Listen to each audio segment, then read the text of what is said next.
Yeah, so God calls us to go and be where the people are at. If you look at Jesus in the Gospels, he went to meet people where they were at. The woman was at the well, he went to the well. Peter was fishing, he went to the sea.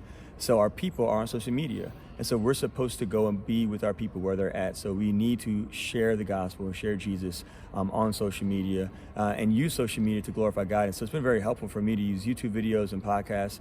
A lot of people have come back to the sacraments because of encountering a priest or a layperson, a disciple of Christ, on social media, because they're more comfortable to listen to a podcast or watch a YouTube video in the comfort of their home.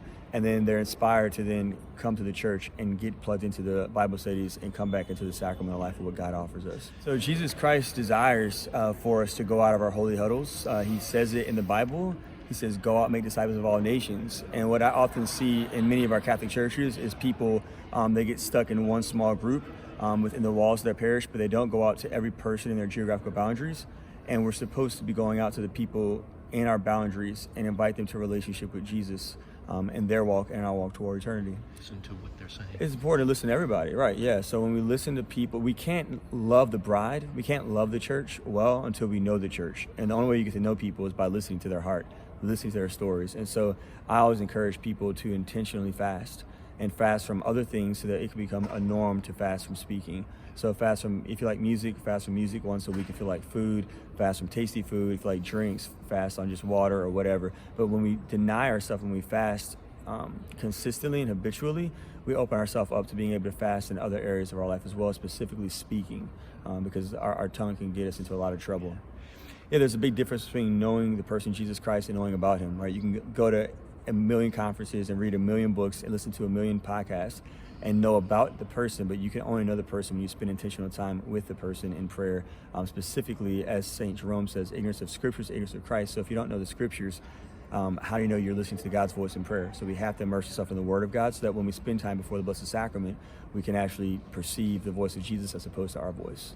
And specifically, if they fast from speaking and listen, God gave us one mouth and two ears, but we quite often talk more than we listen.